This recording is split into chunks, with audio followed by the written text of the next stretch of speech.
favorites. I personally have benefited tremendously from Dr. Ayala's instruction through seminars that I've traveled to attend on helping me as a professor make my professing accessible, as broadly accessible to the various varieties of learners as possible. So today's lecture is really more about your identity as a college student in particular, and a student, a learner.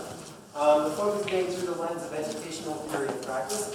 Today we take it more of our job of helping you understand what kind of college student you will be, looking at the kind of student you are by virtue of the learning styles that you possess. Dr. Emiliano Ayala is our professor. He is a faculty member of the Department of Education and has been leading the Department of Education Leadership and Special Education. Is that still your job? Not anymore. What is your current job? Professor and also director of assessment and accreditation. There we go. I apologize for being out of date. Yeah, you guys change all the time, actually. He received his PhD from Claremont Graduate University, and he's a CSU alum from San Diego State. Is that correct? Dr. Ayala is a major national leader in the area of special education, accessibility in education, and educational design for accessibility, as I just described. And as I said, I have tremendously benefited in my own practice from hearing Dr. Ayala's wise Professor Emiliano Ayala.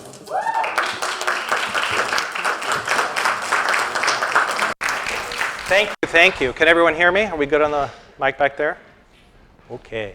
It's good to be back in FYE. I was an FYE teacher last year. I'll fill in for myself, Scott. So my section sat right there, and my fabulous peer mentor, Nadia. So, yay. So I miss it. I miss it tremendously. I've had to do some moving around professionally to take on some additional activities, more assessment, directorship, accreditation stuff for the School of Education. But my heart lies with teaching. I love teaching, and I really, really miss FYE tremendously. So I was asked to represent a lecture that I gave last year in helping us think a little bit further about yourselves and who you are. So I titled the lecture, Know Thy Learning Self, right? Know Thy Learning Self. And really what I want to do is kind of unpack the journey that you're going to go on as a student here at SSU in two ways. I'm going to talk a little bit about how we teach, so you can begin to understand how we approach, right? How the brain of a professor works when we think about how do we teach you. And then, as Scott mentioned, hopefully you had a chance to do VARC. That was one of the activities that I had requested folks in FYE do before today's lecture, because as we move away from how we teach, I want for you to think about how you learn. And it's a complex, complicated process, and so I just want to introduce some of the ideas behind how we teach and how you learn, and then this afternoon there'll be an opportunity for a roundtable where we can perhaps meet in a smaller group and unpack some of the ideas that I'm going to be sharing with you today. So again, how we teach and how you learn. So in terms of just my overview, again, we're going to talk a little bit about teaching and learning. Teaching and learning. The two go together. It isn't like teaching's over here and learning is over here. They absolutely go together. But for today, I'm going to separate them out and talk a little bit about teaching and a little bit about learning. And importantly for you, what does this mean for you? So again, how we teach, how you learn. We'll talk a little bit about this idea behind learning preferences and learning realities, right? So when we talk about preferences, what is a preference? Something that you like, right? I like chocolate ice cream. You might like vanilla ice cream. That's a preference that we have versus a learning reality. Right? Some of us are challenged in the way that we learn for a variety of reasons. And so how do we tease those apart? When is something just, well, I prefer if he didn't lecture and we did X, Y, and Z, versus I really struggle to learn when all they do is stand up and talk and not show images or get me to do something, because I learn better when I do something. So we'll talk about that idea behind learning preferences and learning realities. And then I offered about 4 or 5 reflection questions, and hopefully, if we don't have an opportunity today to cover that, we can certainly carry those forward when we take a look at the roundtable. And for those of you that are thinking, oh my God, what is this and why does this matter? Why does this matter? Why does this matter? This is where I hear from you. Why does this matter? Is this stuff important? Yeah. There's a brave soul.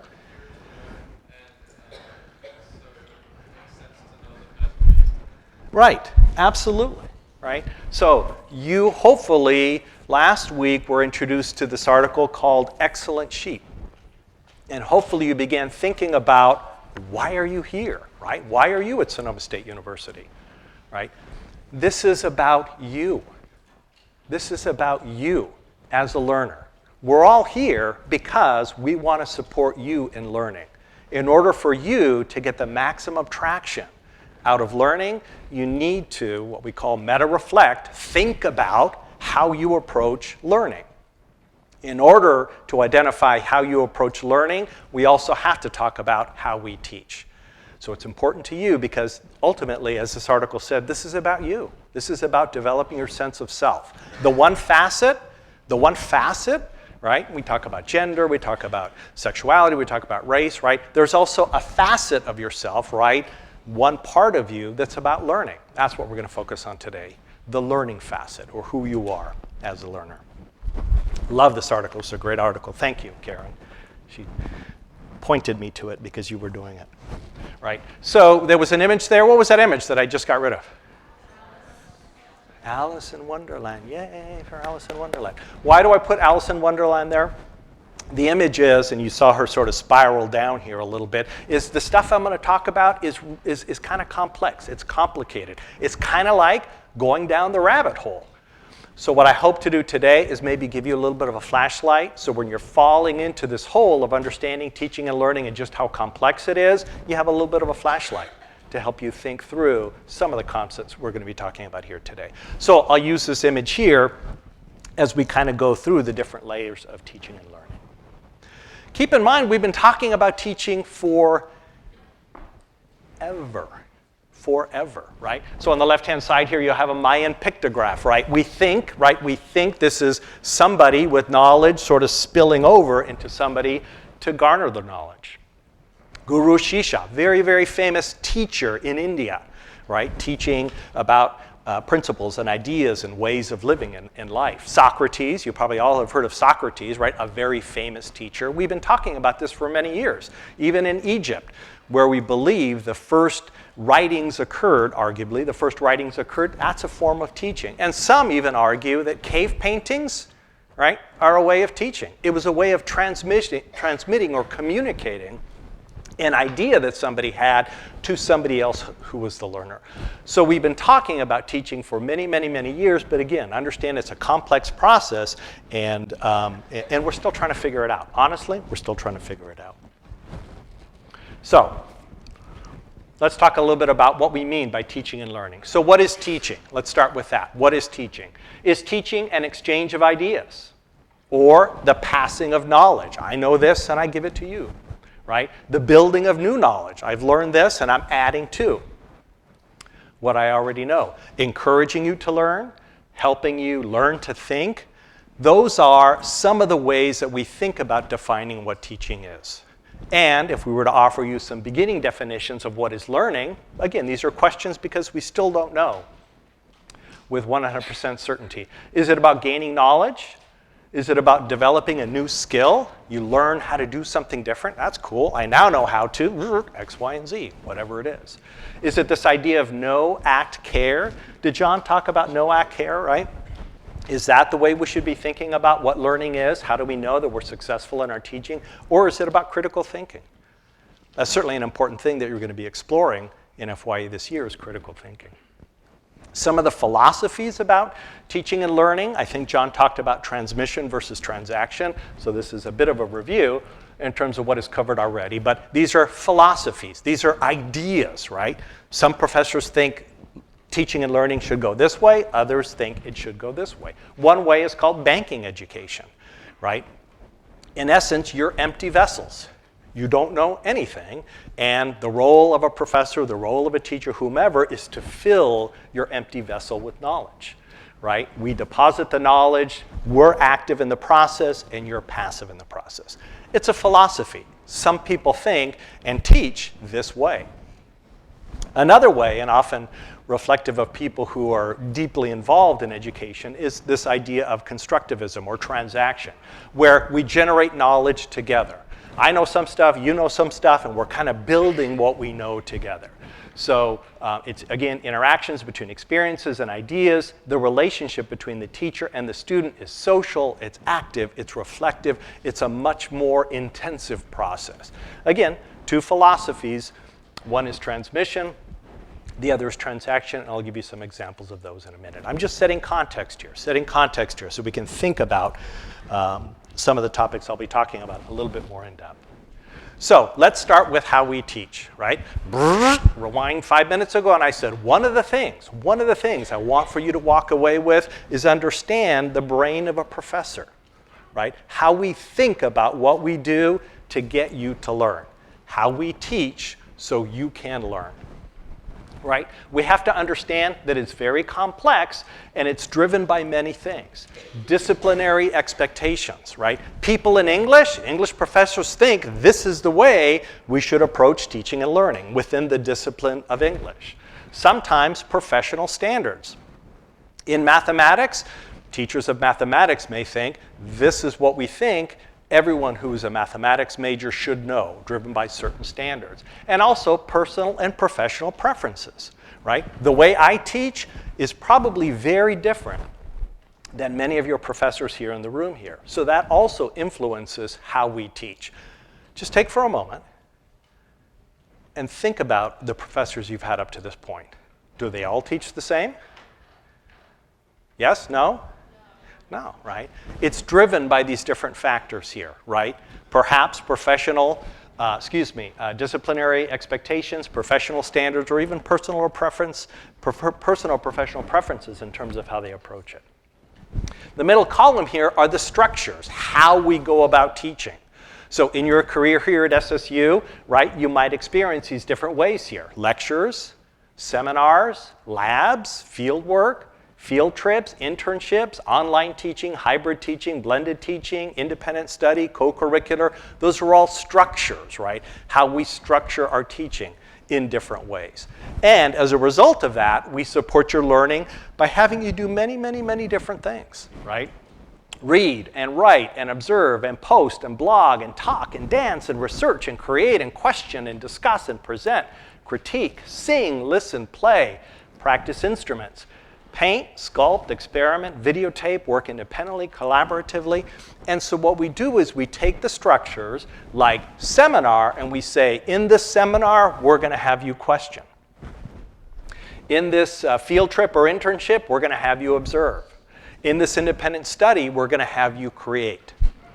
Please understand that there is an intent behind all of this. We have structures and we have ways that we approach teaching and learning. And it's trying to find the best way to get to what our goal is what how we teach is all about. So again, there are many different factors that influence how we approach teaching and learning. There are different ways that we do it, the middle column, and there are different activities that we have you engage in to support that learning. Have you seen this already at SSU? Nodding heads means yes. Yes?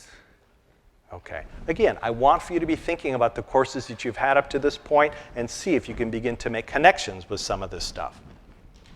So I talked to you earlier about getting into the brain of a teacher. Getting into the brain of a teacher, right? So let's say that I have the very good fortune to be able to teach a class on the principles of aerodynamics, right? How planes fly. Let's say that's exactly one of the courses that I'm teaching this semester. As you're thinking about how we teach, this is still about how we teach, there are kind of four main areas we think about as teachers. We usually start with some goals, something that we want for you to be able to do at the end of a lesson or unit or class. Not always, and these are not set in stone, but these are kind of models to be thinking about how we approach teaching and learning. We start with goals, right? And so let's say that in this class of the principles of aerodynamics, I'd like my students to be able to build and fly a paper airplane, right? So I move from goals then to curriculum or materials, the stuff I will need to teach. So what probably will I need to teach a class if I'm getting you to create paper airplanes and fly them? I'll need paper, I'll need rulers, maybe a table to be able to assemble stuff. So those perhaps are the curriculum materials, curriculum and/or materials that I'm using. And then I think about, here's a fancy word, pedagogy. Pedagogy, right? How am I going to teach you about that, right? I have my goals and I have the stuff that I'm going to use. Pedagogy is about how I approach teaching you to build a paper airplane. Let's say in this case here, the way I'm going to approach is that I'll explain how to build one, and then you, my students, will build their own airplane, and then ultimately, hopefully, there's always an assessment at the end. We're going to test you to see whether or not I achieve my goals and you achieve your goals as well. And so the final exam is, we're going to toss the paper airplane. So that's just an example, broken down and very simplistic in terms of how we approach teaching and learning. Was that an example of transmission or transaction? Transmission? Why? Just one person, nice and loud. Yes, sir, gentleman here.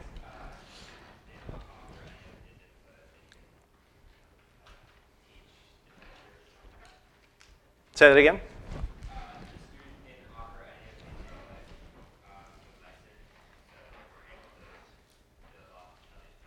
Exactly, right. And so it was this idea that I have this knowledge and I'm going to teach you how to do something like build a paper airplane. And there wasn't much interaction there in terms of the process. So let's take, right, that same idea, that same goal, that same very cool class that I'm teaching on the principles of aerodynamics and make it about a transactional way that we approach it here. So I'm going to change my goals. I'd like my students to be able to duplicate. Do I want for you to build the same one, or do I want you to build your own? See, that's how we change how we teach and learn. It's us thinking and saying, what's the goal? What's the goal?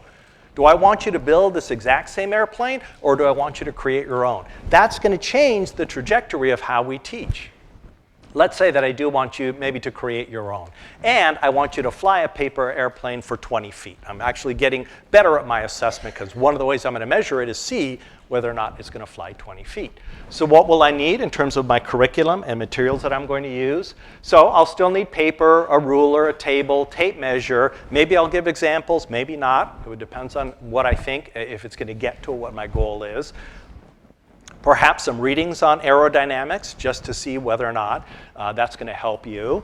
And then in terms of how I approach my teaching or my pedagogy, that fancy word we're using here today, I'll explain the principles of flight, have you read a bit, have you build some examples, test, rebuild, work collaboratively, and ultimately, right, have a final exam where I test and measure it. You think it'll go 20 feet? We'll see. Careful. You can keep that. It's like, put it up in your refrigerator. And you call your mom and dad and say, Mom and Dad, guess what happened today? My professor was lecturing and he gave me a paper airplane. And your parents are going to say, what are you doing at SSU? We're talking about teaching and learning. We're talking about teaching and learning. So does that transmission or does it sound more transactional? Transactional. Transactional, right? A little bit more of a kind of the give and take, a little bit more. Again, it's the same idea. It's the same brain of a professor trying to figure out what's the best way that I can get you to build your own paper airplane and fly at 20 feet. So that's just an example of how we teach, how we think about teaching, including our goals, the stuff that we use to teach, how we approach teaching, pedagogy, and ultimately the assessment of student learning. Okay, let's talk a little bit about now how you learn. Up to this point, I've talked about how we teach. Let's talk about how you learn. Here's one of the framing questions. One of the things that we struggle with regard to teaching and learning. It's this idea here. Is how we learn a preference, chocolate, vanilla, strawberry ice cream, or are we hardwired to learn in particular ways? And the second question is, can a quiz shed light on learning preferences or learning realities? So one of the things I asked you to do for today was to take the VARC survey, right? So it's a common way that teachers go about helping their students think about how they learn. So it's a quiz, and you answer these questions, and they come up with a profile, right? Here's my profile. I shared this with you as well, right? So I was an 8 on visual, a 4 on oral, a 0 on read and write, honestly, 0 on read and write, and kinesthetic, I was a 9.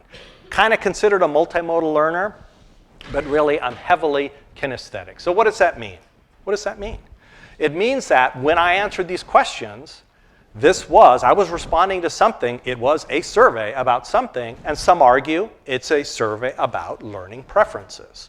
So let's take a quick poll for those of you that did do it. Let's just raise your hand here if you were predominantly visual. Raise your hand if you were, come on, put your hands up. Let's go. Predominantly visual. Look around the room. Woot, woot, visuals. All right, how about our people who are oral, meaning they like to listen to it? Nice and high so we can see. Look around the room. Look around the room. How about read, write? Nice and high for the read and write. Look around the room. Okay. I don't get you people. I don't get read and write. How about the kinesthetic learners? Raise your hand. Okay, and how about people who are really more multimodal? A few people were multimodal. So in this class of, how many are we? 200 and blah, blah, blah, 220 or whatever. We have a variety of different learning preferences. Learning preferences, right? It's ways that when you responded to a survey, it seemed like, or so it seemed, that you were more oral, more visual, more read and write, and much like me, more kinesthetic.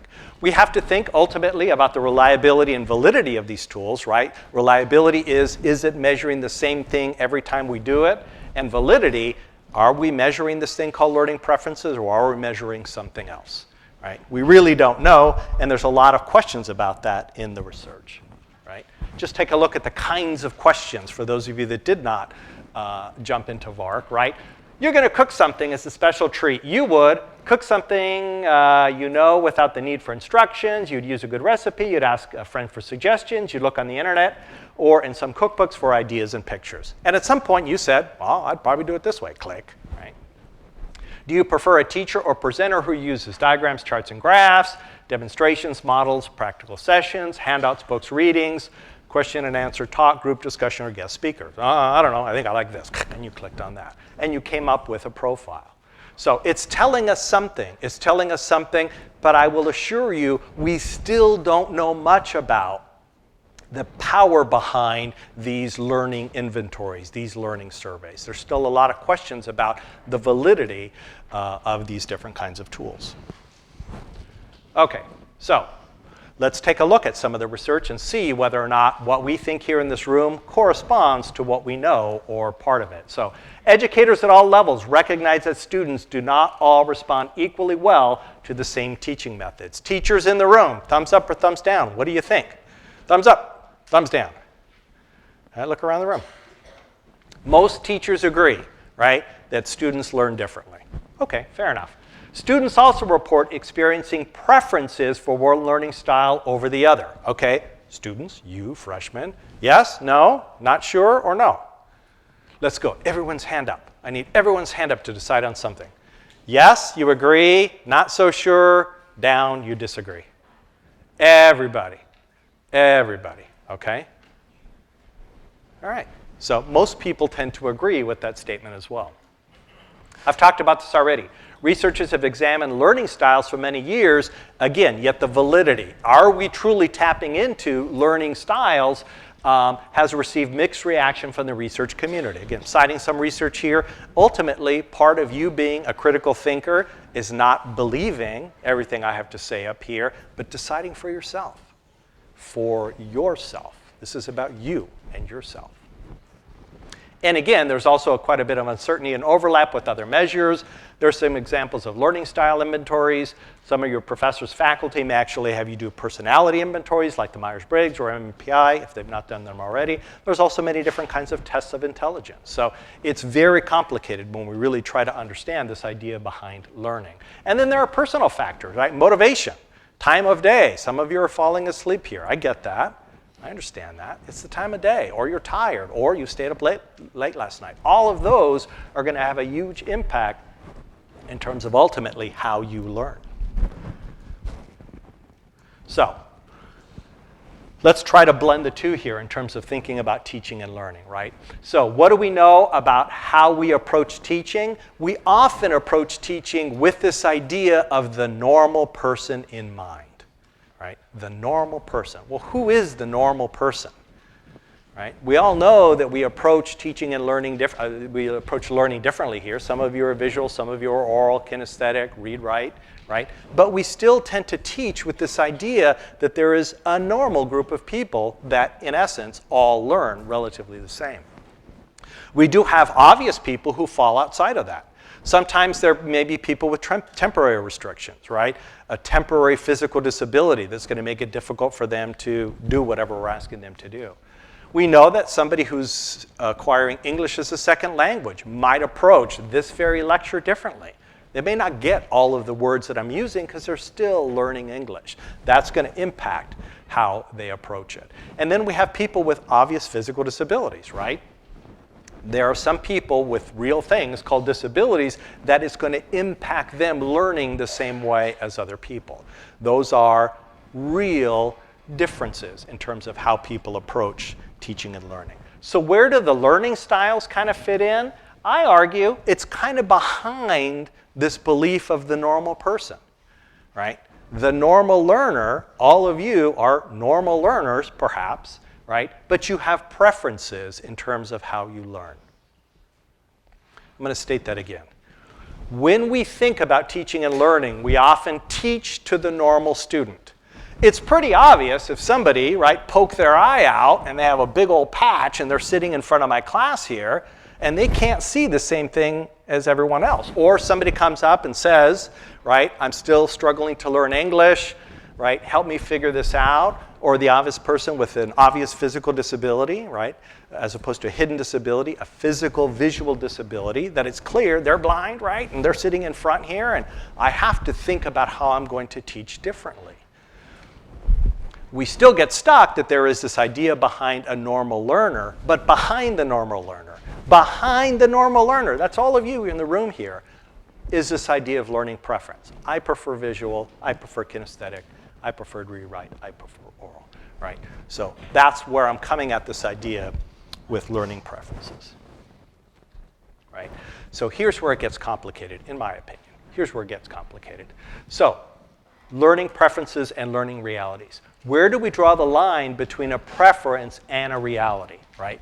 If we think about the typical learner is the person who can learn most ways, right? No matter how you teach them, they're going to pick something up, right? And then we've talked a little bit about people with learning styles or preferences, right? I'm the visual, you're the auditory, kinesthetic, read, write, right? I learn best by listening, but not so much when I have to read about it. That's a preference still. And then we have individuals that have very clear physical disabilities that stop them from learning the same way. So think about this idea of a continuum, right? A straight, long line here, where on the one hand, you have people that can learn most ways, and on the other hand, you have people who can't learn like everyone else. And then in the middle here, you have this idea of a preference. Well, I kind of prefer this or I kind of prefer that, but does that really stop you from being able to learn? And so the big question for me and what I like to think about in my teaching, and that's my role, is I help teachers become teachers. And in particular, special education is my area. So one of the things that fascinates me about my profession is there a tipping point between a preference and a need? Is there a tipping point between a preference and a need, right? These people, they'll learn despite you sometimes, right? And these people here on this continuum probably would prefer that you don't lecture as much, or prefer that you don't do so many experiments, or prefer that you don't assign so much reading, but they're still going to learn, right? And then we have these people here who it's clear that they can't. It's like, where do we draw that line between a preference and a need? And at one point is how you approach your own learning. I'm a visual, I'm an oral, read, write, kinesthetic. Is that going to get in the way with how you approach teaching and learning? So a couple of cartoons here that I think capture that idea. Right? So on the one hand, some people believe that teaching should be all about learning preferences, right? So should we teach to individuals' learning styles or preferences? So you have the cartoon here. It's not very focused, but I'll read it to you anyway. As we start a new school year, Mr. Smith, I just want you to know that I'm an abstract sequential learner and trust that you'll conduct yourself accordingly. Right? Here's a way of thinking that says teachers, right, should think and change the way that we teach so you can be successful. Versus, again, consider a continuum here, or should we expect that regardless of learning preferences, that students adapt to the ways that we teach? So here you have a graphic, maybe kind of a desert or near a forest or something, right? Professor sitting behind a desk. For a fair selection, everyone has to take the same exam. Please climb that tree, right? And so you have a bird and a monkey and a penguin and an elephant and a fish and a walrus maybe and a dog, right? That's the classic idea that doesn't matter how I teach, you need to adapt, right, in order to learn. And so that's one of the things that I want for you to be thinking about this semester is where does the responsibility lie, or does it lie somewhere in between? Is it important for us as teachers to adapt the way that we teach to support your learning, or is this relationship that we're going to develop over 4 years about this is the way that I teach, folks, figure it out, and if you want to do well, you're going to have to adapt to how I teach. So what is that? And that's one of the big framing questions that we think about in higher education. And there's a lot of complexities and variables, and it gets much more complicated than that, but that's the basic premise to what we think about when we're talking about teaching and or your role and responsibility as a learner. So here were some of the framing questions that I wanted to leave you with. And then if there are questions from the audience as well, I think we're going to do the cards. I don't know, are we? Maybe not.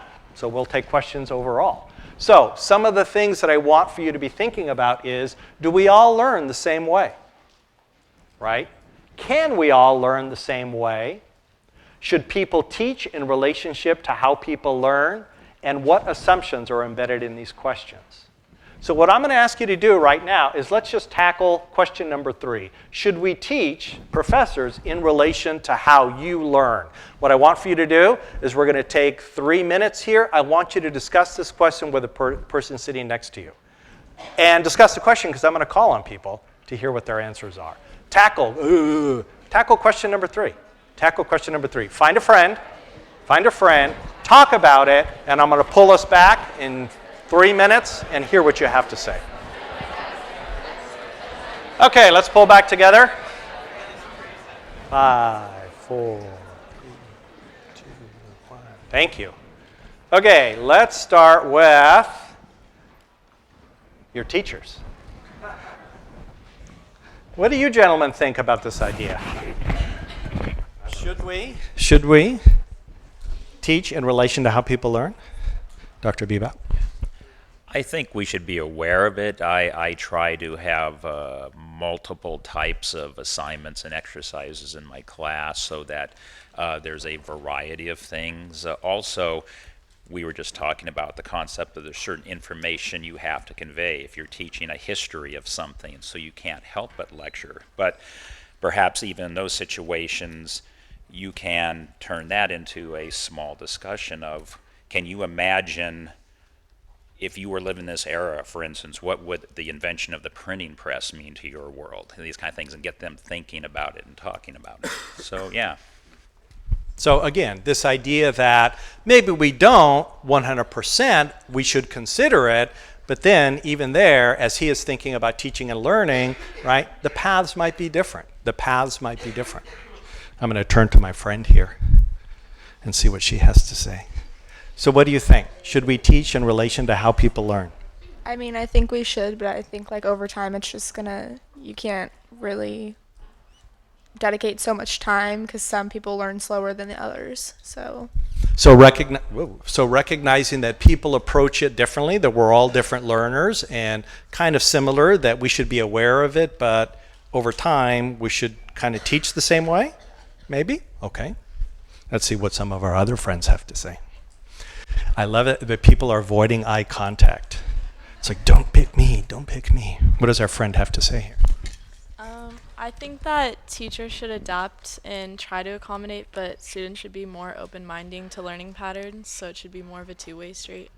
So maybe it's transactional, right? That as faculty, as teachers, we should be aware of how we approach it, but at the same time, you assume responsibility as a student to say, I'm learning about learning styles, and maybe I should change the way that She says, don't pick me, don't pick me.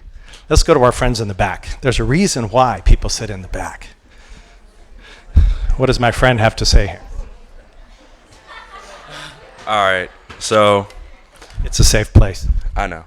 I don't think we should teach in relation to how people learn because everyone learns differently, but the teacher should be aware of it and try to just figure out a way to make sure everyone understands how they're teaching. Okay, so the professors, the teachers have some responsibility in thinking about what it means. The students also have some responsibility. All right, we're kind of getting the same thing here. I'm going to go to one of my esteemed colleagues, Dr. Karen Grady. We like to have Karen and I have lots of questions about teaching. What do you think about should people teach in relation to how people learn? I think they should, but I think there's other structures that would need to be changed. Smaller classes.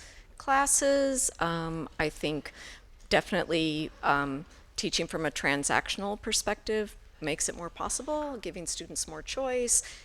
But then there are the limits of kind of institutional structures. So I think we do what we can within those structures and push against them to try and meet students where they are. Okay. So again, it's so fascinating. Isn't that a great response? It's a great colleague, absolute wonderful colleague. Let's have one more student here. What is my friend? She says, don't pick me, don't pick me. But you're in a sorority, so I'm gonna pick on you. In a positive way. Okay, so I think it's more a matter of opinion. Hold on, I'm sorry, I'm not good at this.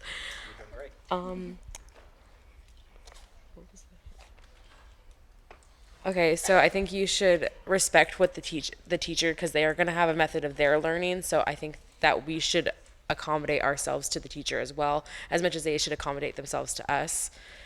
And I think that it needs to be like an even exchange of learning and teaching. I think it needs to be both parties need to work together to get to one. So we're kind of getting the same themes all across, right? Teachers should assume some responsibility to understand how the students are learning. The students should assume some responsibility to understand how best they learn, but be flexible and understand that teachers have different paths, right? I showed you the brain of a teacher. And a little bit about how we think about our lessons, our units, our courses, and all of that. So again, why are we doing this, and why, and do I really have anything to offer this conversation? So this is kind of my closing idea here, right? This is about your learning. As the article pointed out, this is about your learning. Excellent sheep. Great title for that article. I'm offering you one facet here. One way to help explain a little bit about the brain of a teacher in terms of how we approach teaching and learning, a little bit more about how perhaps you approach learning, but ultimately, and I like the responses that we've come up with so far, that I also believe that it is a two-way street. I think it's our responsibility as teachers to be aware that people have learning preferences and sometimes real learning needs. Real learning needs could be a disability, right? And understand that as we approach our teaching and learning. But I also assume that there's some responsibility on your part as a learner to communicate to us. Doesn't mean we have to do it that way, but you have to communicate to us. One of the things that I look at in my own research and my studies is in disability studies is this idea of disability as a negative thing. And that's what I want to end with today, is this idea that disability is not a negative thing. right? We shame disability in our society way too much, way too much. If you are a person with a disability or a very, very strong learning preference, I challenge you to bring that up to your instructor and talk to them about it. Two things will happen.